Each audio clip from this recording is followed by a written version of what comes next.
नहमदुहु व नसल्ली अला रसूलिल करीम अम्मा बादु फ़अऊज़ु बिल्लाहि मिनश शैतानिर रजीम बिस्मिल्लाहिर रहमानिर रहीम या अय्युहल्लज़ीना आमनू कुतिबा अलैकुमुस सियाम कमा कुतिबा अलल लज़ीना मिन क़ब्लिकुम लअल्लकुम तत्तक़ून।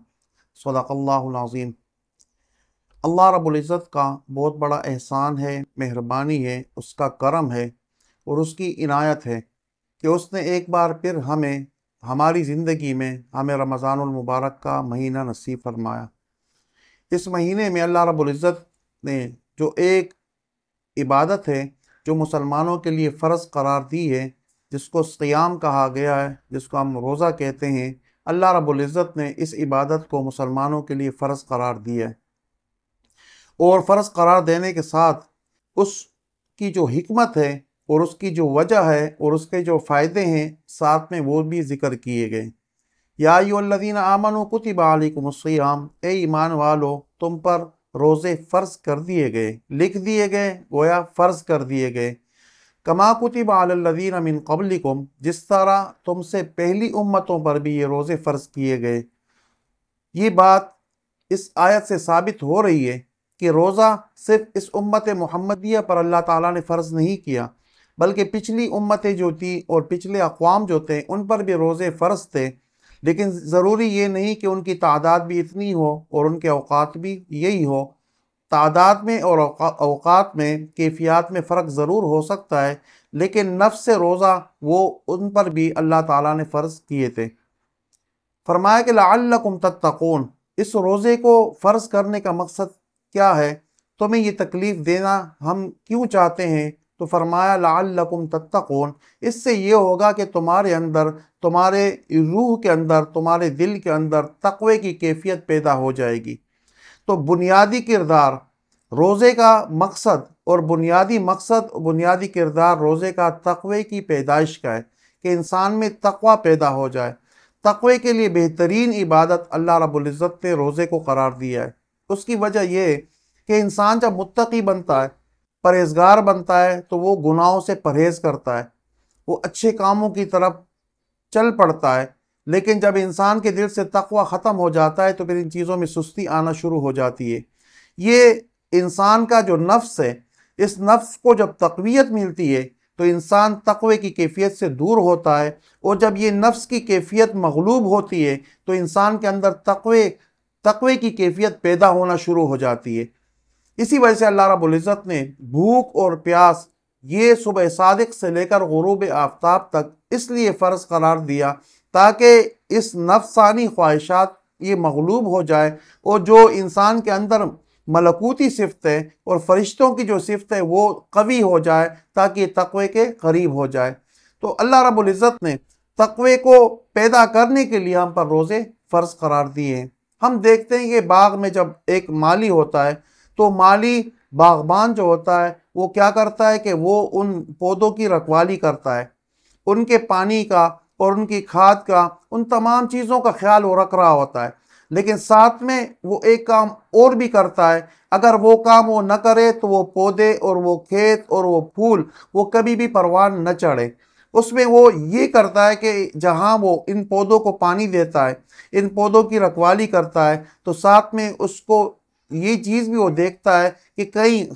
खसो खाशाक और वो घास फूस और वो खुदरो पौधे जो खुद ब खुद उगते हैं वो उनको उसमें से निकालता रहता है, इसलिए कि उनकी मौजूदगी में ये जो पौधे हैं जिनकी रखवाली कर रहा होता है ये परवान नहीं चढ़ते, बल्कि वो जितनी तवानाई होती है वो खुदरो पौधे, वो जंगली पौधे जो खुद ब खुद उग गए होते हैं, वो सारी सलाहियतों को फिर ले लेते हैं, और जिनका परवान चढ़ाना मकसद है वो पौधे फिर तक़वियत हासिल नहीं करते और वो परवान नहीं चढ़ते। इसलिए जहाँ बागबान इन पौधों को पानी देता है तो साथ में उन फालतू पौधों को निकालता भी रहता है।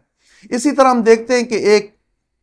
खली करने वाला और बर्तनों को मांजने वाला, वो जब बर्तनों को चमकाता है तो उसके चमकाने से पहले पहले वो उन बर्तनों को अच्छी तरह जो है ना मल लेता है और उसके जंग को और उनके ऊपर जितने ऐब वगैरह लगे होते हैं उस मेल कुचैल को साफ कर लेता है। اس لیے کہ جب یہ چیزیں موجود ہوں گی تو ان چیزوں کی موجودگی کے اندر ان برتنوں کے اندر چمک نہیں آ سکتی۔ تو پہلے وہ زنگ کو دور کرتا ہے، ان داغ دبوں کو دور کرتا ہے، وہ میدان پورا صاف کر کے پھر اس کے بعد اس پر جب قلی چڑھاتا ہے تو پھر وہ برتن چمک جاتے ہیں۔ اسی طرح ہم دیکھتے ہیں کہ جب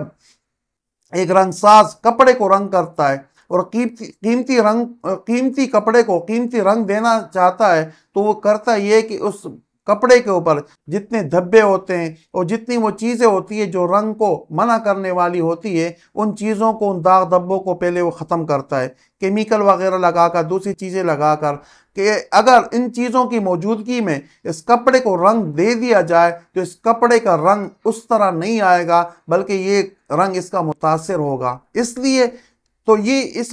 یہ بات ثابت ہو گئی کہ کسی بھی چیز کو بہتر بنانے کے لیے پہلے اس کے اندر جو خامیاں پیدا ہوتی ہیں، جو اس کی اپنی خرابیاں اندر سے پیدا ہو گئی ہوتی ہیں، ان خرابیوں کو دور کرنا ضروری ہوتا ہے۔ جب ان خرابیوں کو دور کر دیا جاتا ہے پھر اس کے اوپر کوئی صفات اور اچھی چیزیں جب لائی جاتی ہیں تو پھر وہ چیز چمک جاتی ہے۔ اللہ تعالیٰ بھی یہ چاہتے ہیں کہ میرے جو بندے ہیں، مسلمان بندے ہیں، کلمہ گو بندے ہیں، مومن بندے ہیں، اور ان کے اندر تقوی کی کیفیت تب پیدا ہوگی جب ان سے وہ خصائل اور وہ عادتیں جو پورے 11 مہینے ان کے اندر مختلف معاشروں سے اور مختلف جگہوں سے ان کے اندر وہ کیفیت پیدا ہو گئی ہوتی ہے جو تقوی کی مخالف ہوتی ہے، تو ان کو ہٹانے کے لیے اور ان کو ہم سے دور کرنے کے لیے اور ان نفسانی خواہشات کو کمزور کرنے کے لیے اللہ رب العزت نے اس روزے کو فرض کیا ہے۔ روزہ ہم رکھیں گے، ہماری نفسانی خواہشات وہ مغلوب ہوں گی، اور ملکوتیت جو صفت ہے جو اللہ رب العزت نے فرشتوں کے اندر پیدا کی ہے،